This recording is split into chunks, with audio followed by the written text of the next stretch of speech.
Good morning. It's good to see everyone this morning. Last week we got started into the book of Judges. Primarily what we did was introductory material. So we're going to go back and start with verse 1, chapter 1, and go forward from there. I am going to primarily use the International English Bible for the reading because it makes it a little easier to understand, and it also deals with some of the matters that I think will be of interest to all of us. And so the book begins. Joshua died. Then the people of Israel prayed to the always present one. They said, "Who will be first to go up to fight for us against the Canaanite people?" So when Joshua died, the children of Israel want to know, well, who's going to lead us then? Because their leader, as far as they can see, is gone. They've had Moses, they've had Joshua, and now to them there is a void. I want us to notice from the outset there is not a void really, because God is the ruler of Israel. It is a theocracy. It's ruled by God, and that's very, very important to remember. So God selects, and we see that beginning in verse 2. The always present one said to them, "The tribe of Judah will go up. Listen, I have delivered the land into his hand." Now, I want everybody to remember that God's covenants always include promises and conditions. And God said, "I'm going to deliver it into his hand," but what has he got to do? They've got to take it. They've got to trust God, and they've got to take it. Now, Judah does a pretty fair job, at least in the beginning, and that's what we see. So the men of Judah said to the men of Simeon, their brothers. Now, wait a minute. Simeon. Does anybody remember where Simeon's lot of land is? It's smack dab in the middle of Judah. So they both, by the way, are sons of Leah, and they share together this.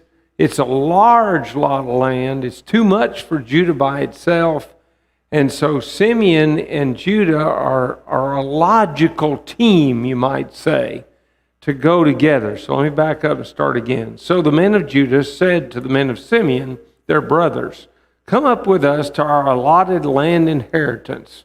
Let us fight together against the Canaanites for our portion. Then we will also go with you, Hebrew brothers, to fight for your allotted land inheritance." Therefore, the Simeonites joined with the men of Judah. So Judah and Simeon went up together into battle. The always present one gave them the victory over the Canaanites and the Perizzites. The men of Judah and Simeon defeated 10,000 men at the city of Bezek. There they found Adoni-Bezek and fought against him, and they defeated the Canaanites and the Perizzites. So Adoni-Bezek ran away, but they chased him and caught him. Then they cut off his thumbs and big toes. Okay, somebody explain that to me. Cut off thumbs. Why do you cut off the thumbs of a king? He can't hold his sword. Yeah, he cannot hold his sword, not anymore. Now, what about big toes? Degraded him and makes walking tough. It's not that it's impossible. I knew a guy I still know, a fellow in Mobile who was in an industrial accident. He was working in Scott Paper Company, and his big toes got caught in the rollers. And they had to amputate the big toes. And his balance, he walked, but his balance was a little bit rough. So when it came time for his wife to be baptized, he said, "My wife wants to be baptized." I said, "Well, good, baptize her. I'll help you get her." He said, "No." I said, I don't do that. I can't do that. He said, He said, "I don't have the balance for it.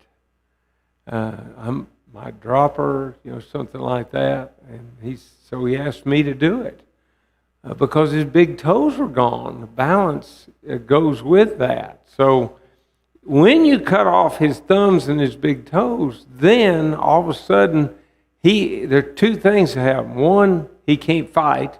Two, he can't run away very fast. They're going to catch him. Yes, ma'am.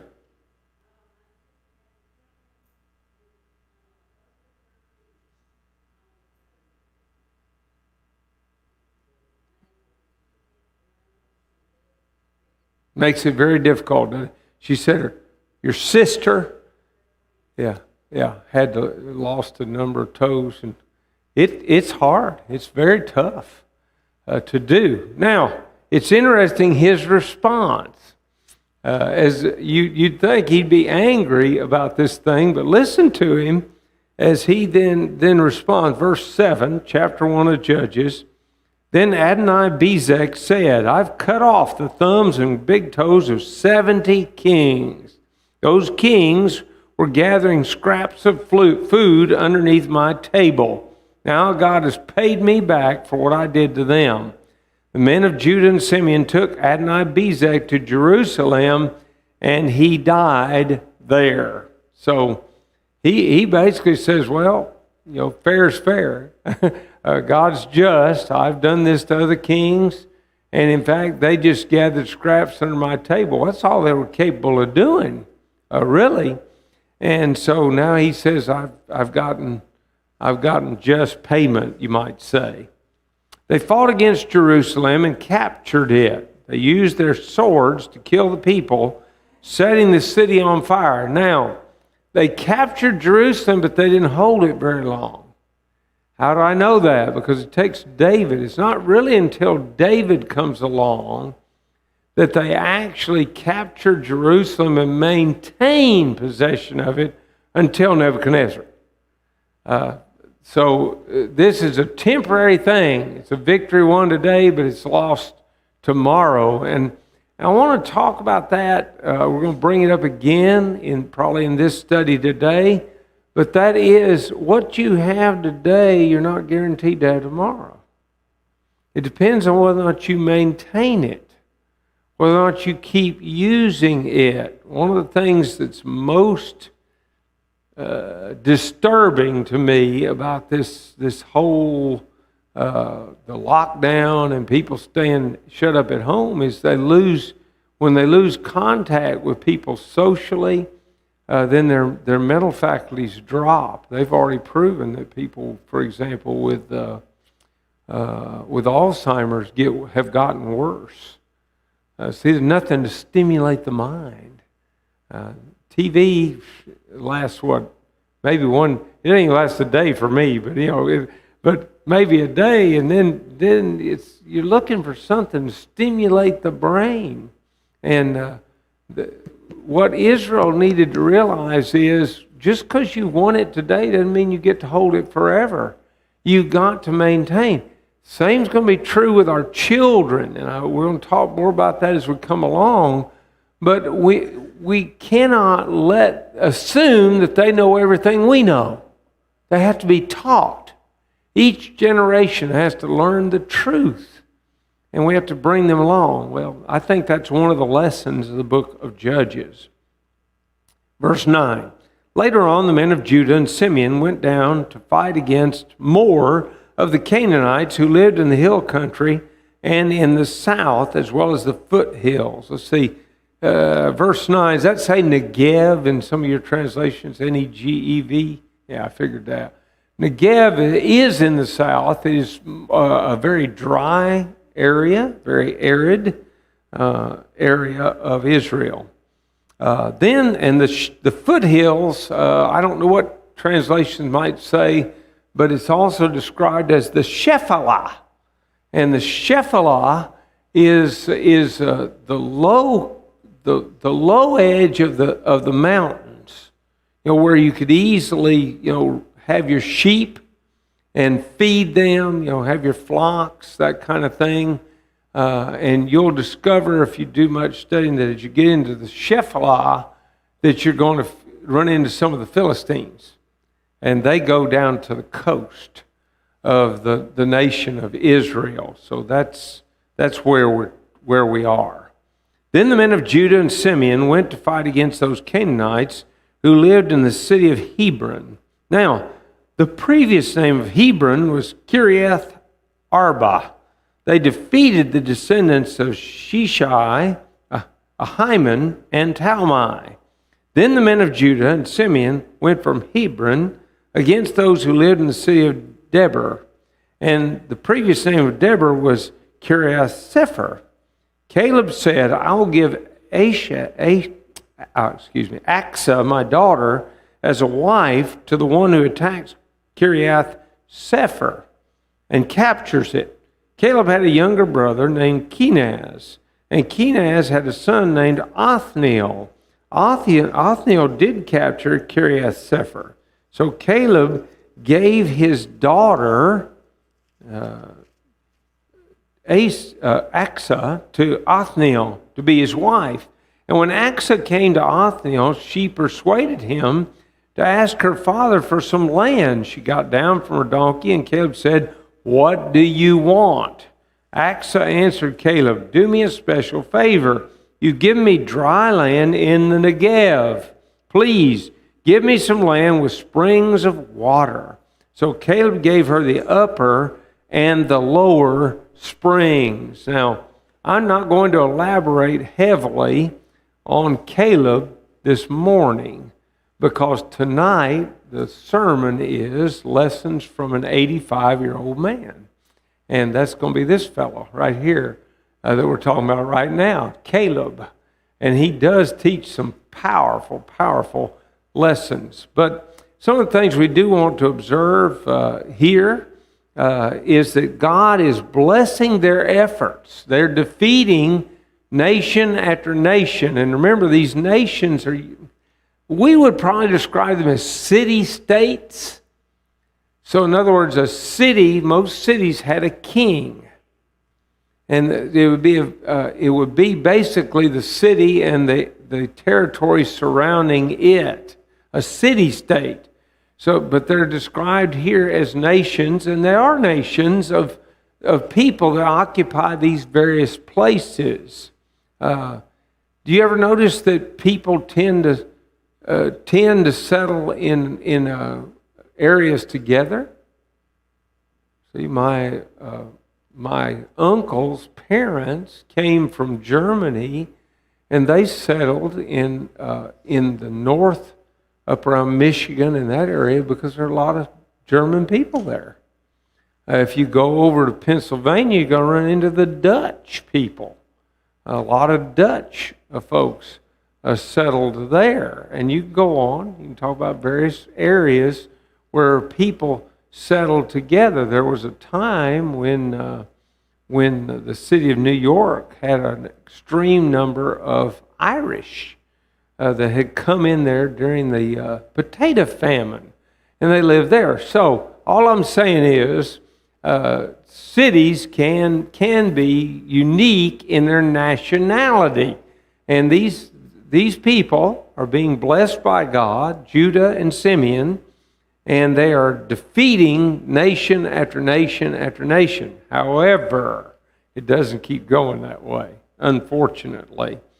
And so that's what we want to see next in regard to this. Let's look at verse 16 of chapter 1 of Judges. The Kenite people left Jericho, the city of palm trees. They went up with the men of Judah and Simeon. The Kenites went to the desert of Judah to settle with the people there. This was in the Negev, near the city of Arad. The Kenites were from the family of Moses' father-in-law. Hey, did you know Caleb's called a Kenite? That means he's not, originally he's not a Jew. Now, did he proselytize? Since he's a leader of his tribe, my thought is he probably did. Now, if you want to see a little more, flip over to chapter 4, I believe it is, of this same Judges. And we want to look particularly, I think it's at verse 11. Yes, verse 11. In the past, Heber the Kenite had separated from the other Kenite people. The Kenites were descendants of Hobab, Moses' father-in-law. Now that is a most interesting thing. It's very difficult to translate family relationships in the Old Testament. It may be he's a brother-in-law. Because remember, in the book of Exodus, Jethro is called his father-in-law. Now you're at Exodus chapter 3, verse 1, where it talks about that. Now it says Hobab, and it's possible that what we really have here is he's his brother-in-law. But point is, they're related by marriage, okay? Moses and these Kenite people, that's the key. Heber had put up his tent by the big tree in Zananim. It is near Kadesh. Okay, I'm going to hold that because when we get to discuss Deborah, we'll come back to the Kenites. They play a critical role, one of them does at least, in Deborah's story. But for right now, what we've observed is that the Kenites, Moses' in-laws, are with the people of Judah, and they are fighting. So alongside of them. And they settled particularly in the Negev. They like the southern region, which, by the way, if you study where Moses' father-in-law was, that's the type of area he lived in. He lived down close to Mount Sinai, so you're in that more arid region of the country. And again, I want us to notice that people tend to like to settle with things they're familiar with. My wife likes Mississippi. Why? It's got a lot of trees. Where'd she come from? Tennessee. How many trees do they have? Well, a fair number. If you don't believe that, check with Hannah. I think her daddy cut down a few some days ago. But at any rate, people tend to like to settle where they're used to, and so not too surprising that the Kenites would want to do that. Go to the Negev. Verse 17, chapter 1. Some Canaanite people also lived in the city of Zephthah. So the men of Judah and Simeon, their Hebrew brothers, defeated those Canaanites that completely destroyed the city. So they named the city Hormah. The men of Judah and Simeon captured Gaza with its territory, Ashkelon with its territory, and Ekron with its territory. Hey, every one of those names is the name of Philistine city. Every one of them. And so again, what did they do? They captured it and they lost it. Goes on over and over again throughout this Old Testament history, and we'll bump into those fellas again as we read on in the Old Testament. The always present one was on the side of the men of Judah and Simeon. They drove out the inhabitants of the hill country, but they could not drive out the people living on the plain. Why? This was because those people had iron chariots. By the way, there have been some archaeological evidence of late that the Philistines in this period worked with iron. They did know how to do it. And so the Bible was ahead of the archaeologists. It knew already because God's the one who had it written. So anyway, as Moses had promised, Hebron was given to Caleb. Caleb drove out the three sons of Anak. Those would thus be giants, by the way. However, the people of Benjamin could not force the Jebusite people to leave Jerusalem. Since that time, the Jebusites have lived with the Benjamites in Jerusalem. Well, it was worse than that. For a time, they lost the city totally, as we've already discussed. All right, also, the men of Joseph. Now, let me underscore one thing. They didn't conquer everything. Why not? Well, God was still with them, but fear, when God's people are driven by fear, they fail. And if you were to go to the book of Revelation and read in chapter 21, I believe it's about verse 8, it lists sins for which people will be cast into hell, and one of those is, guess what? Fear. Because when God's people fear, they fail. They fail over and over again. If you are fearful, then you don't realize God's with you. And I'm going to tell you honestly that I think we all go through periods in life where we struggle with fear. I think it's a real problem. I'm not making fun of or light of the men of Judah or of Simeon. I think that's pretty common to grow fearful, but we need to realize that's when we need to remind ourselves, God's with me, God's with me, God's with me. We can do this, we can make it. But I heard a story, true story, about a woman the other day. This is actually the mother of Gus Nichols. Her husband, that would be Gus Nichols' daddy, did not want her going to church. And he actually beat her up on occasions before she'd go to church. And she'd go with bruises and all kind of stuff to worship. One day, she got ready to go, and he put a gun to her head. And he said, where are you going? Because if you're going to church, I'm going to shoot you. And her answer to the where are you going question was this: well, if you pull the trigger, I'm going to heaven. And if you don't, I'm going to worship. Well, out of that background comes three preachers. You know one of them. You know, Purvey. Didn't Purvey Nichols work right around here? Some. I think he did.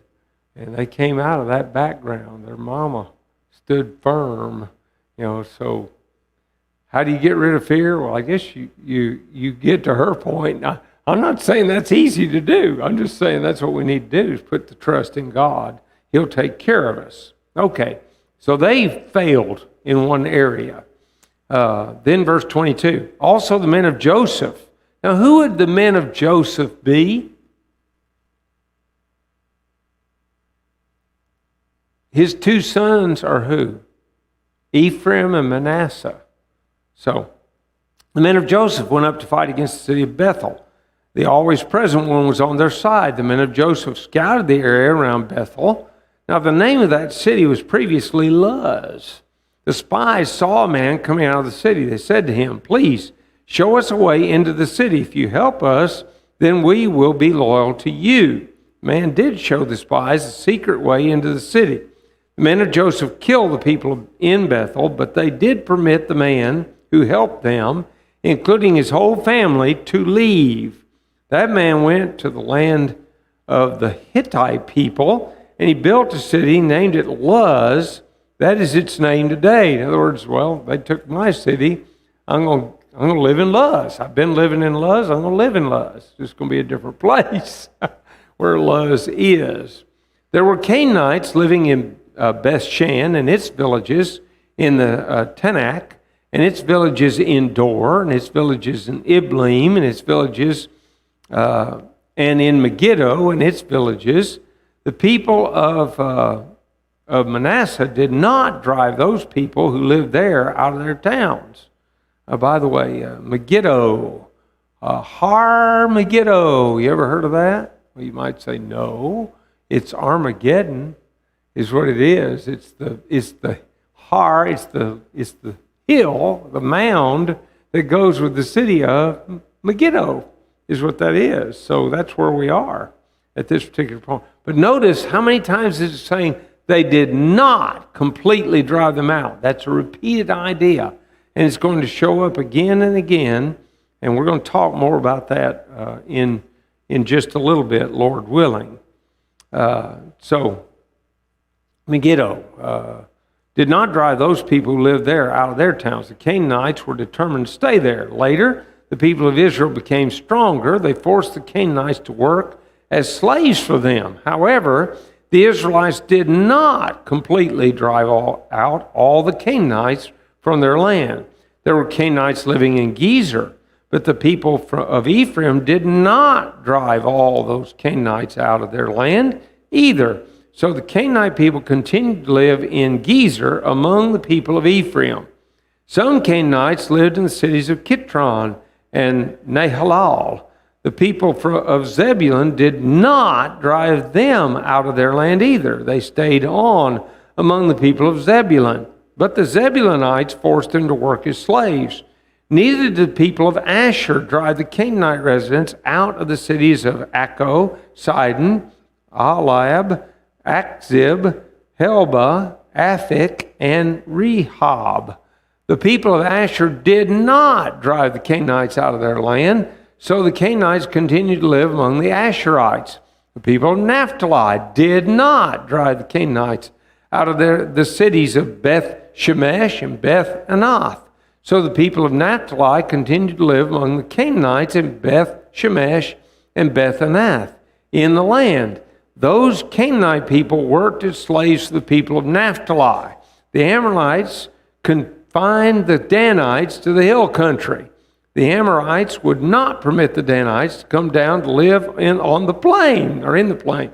The Amorites were determined to stay on Mount Heres in Ajalon and in Shalbim, but the Israelites got the upper hand. Then the Israelites forced the Amorites to work as slaves for them. The territory of the Amorites extended from the ascent of Akrabim to Selah and beyond it.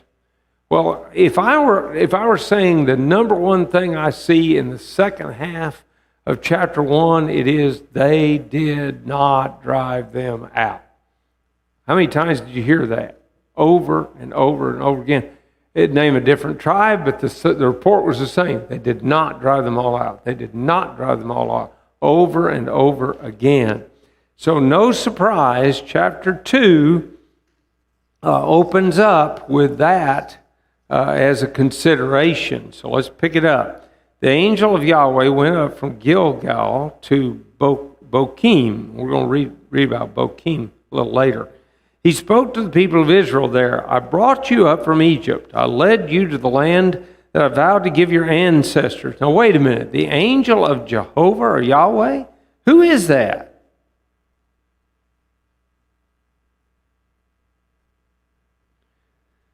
Well, my contention is it's Jesus. I'll tell you why I contend that. Just one example. The book of Exodus chapter 3. The angel of the Lord appears to Moses, and what does he tell him to do? Take your shoes off. The place where you're standing is holy ground.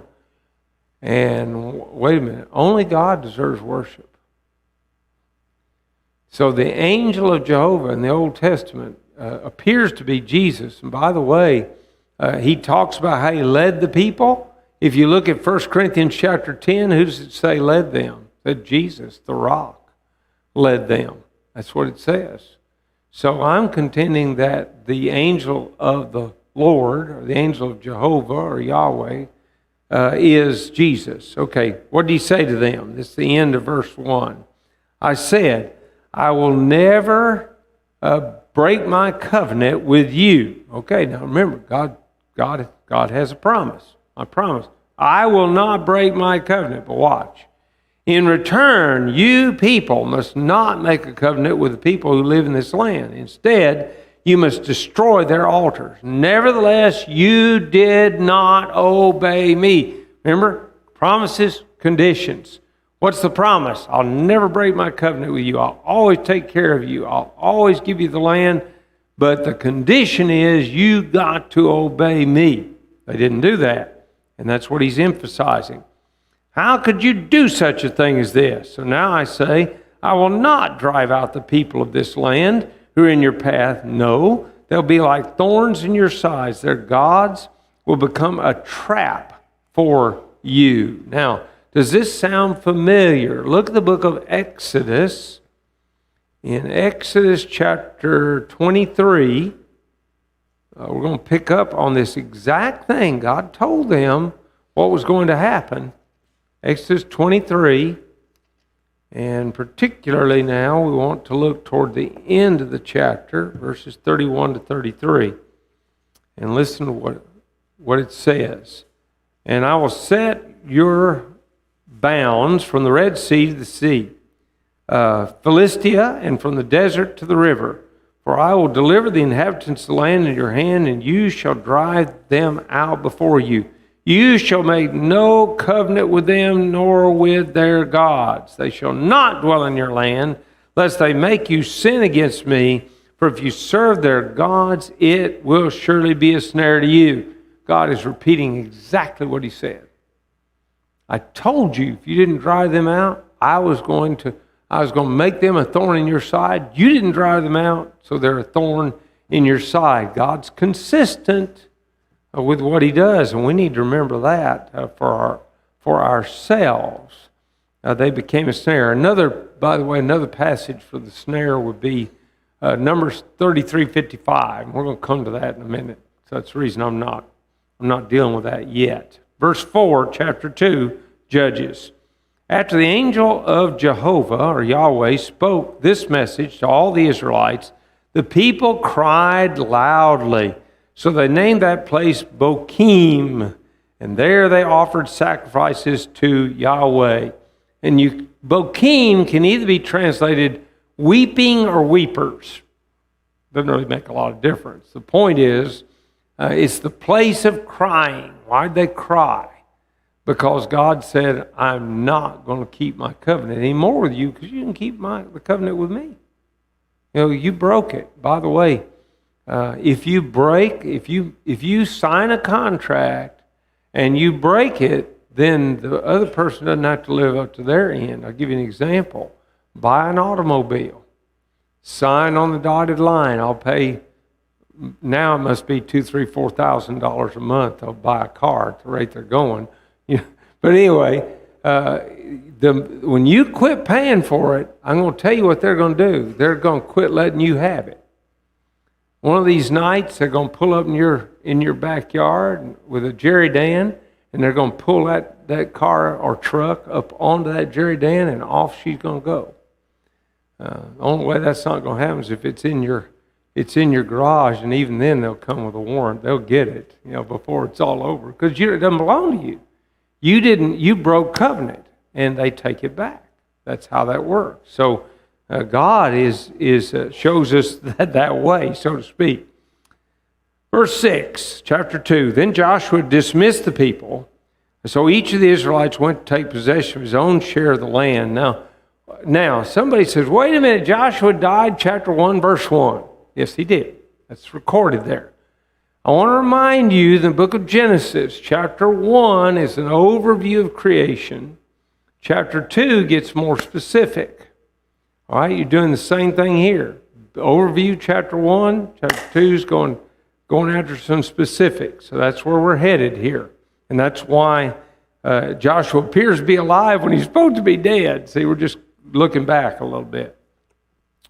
The people of Israel served Yahweh as long as Joshua was alive. They continued serving God during the lifetime of the elders who lived on after Joshua's time.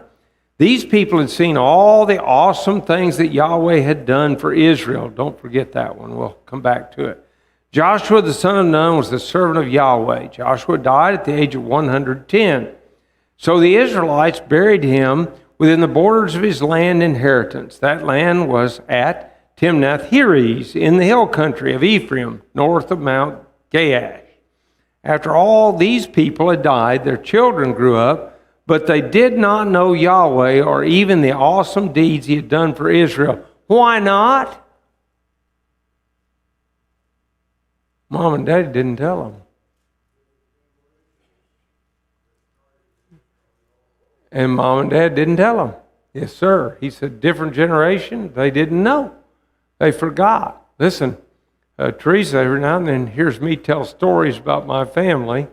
One of whom I guess I'll quit telling the story, but they called him Po Boy, and Po Boy would come. He'd arrive on your doorstep as one of the family members, and he'd stay as long as you'd let him. And then when you got tired of him, you bought him a bus ticket to some other relative, and he showed up on their doorstep.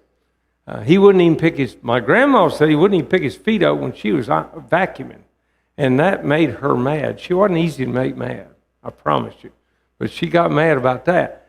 But anyway, I know that story because it was told to me by my family. That's not the best story to remember, I guess. But it's one that I do remember. And there are other things that should go from generation to generation. We have an obligation. Teach the children. If you don't teach them, you lose them. You don't believe that? Check it out. See if I'm not right. I'll show you churches that have not taught their children and families that have not taught their children, and they're crying today and they want to know, why did we lose our children? I'll tell you why. You didn't teach them. That sounds rude. See, I didn't single anybody out. I didn't pick on anybody, but you think about it. You don't teach them right, they don't grow up right.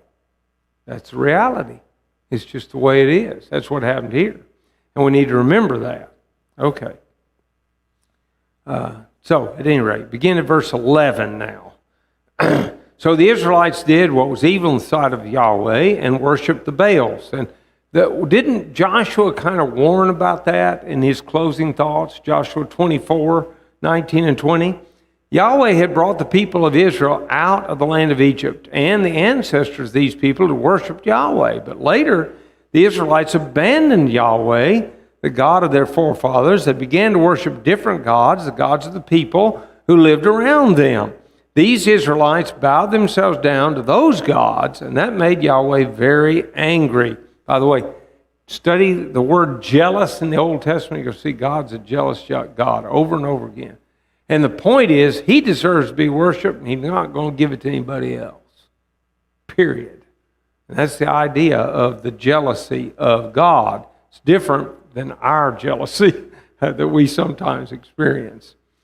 All right, verse 13. These Israelites abandoned Yahweh and served Baal and the Asheroth. Yes, Yahweh was very angry with the people of Israel, so he allowed robbers to attack them and take away their possessions. He sold them into the control of their enemies who surrounded them. They could not protect themselves from their enemies anymore. Every time the Israelites went out to fight, they lost. Why? Because Yahweh was not on their side. Just as Yahweh had said, Yahweh had vowed to them that this would happen.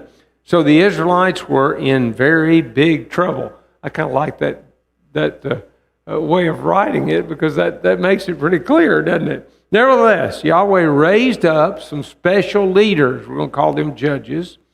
These individuals rescued the people of Israel from the control of those robbers. But the Israelites paid no attention to their special leaders. Instead, the Israelites were not faithful to God. They followed different gods. They bowed themselves down to those false gods.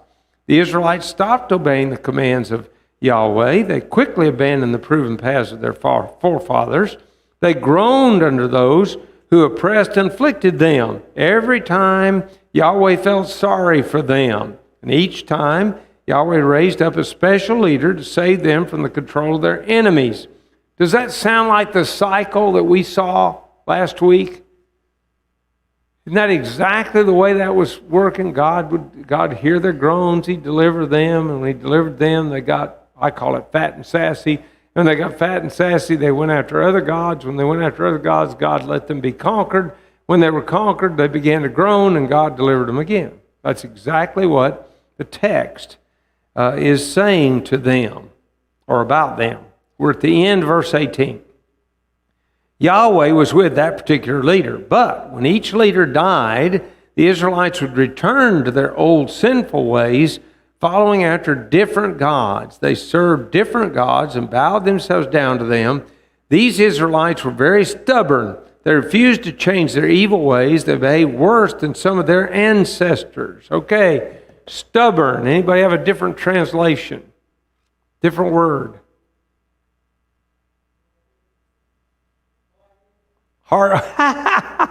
Hard-headed. Is that actually in a translation, or is that your translation? Okay, that's okay. I like that translation. I'm not. I want to be sure it wasn't in a real translation. I want to check that out. You and I got the same translation. It's hard-headed. It's a good word. Okay, Anybody have a different word, or is stubborn always? I know it's in this one. It's in the New King James. Is that pretty consistent? Okay. ESV's got it. Okay.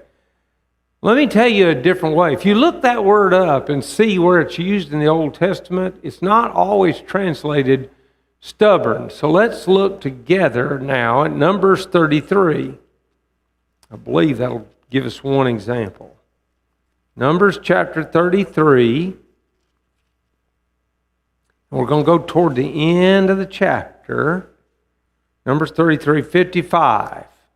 Here he goes. But if you do not drive out the inhabitants of the land from before you, then it shall be that those whom you let remain shall be irritants in your eyes and thorns in your sides, and they shall harass you. I'm sorry, that's the anticipation of what would come. Let me back up. I got a different reference. Deuteronomy 9. Go ahead to that, because that's right around the corner. I apologize. I want to fix that. Deuteronomy 9, and let's look at verse 6. Therefore understand that the Lord your God is not giving you this good land to possess because of your righteousness, for you are a stiff-necked people. Same word. Identical word. Look again, verse 13. Furthermore, the Lord spoke to me, saying, I've seen this people, and indeed they are a stiff-necked people. Same word.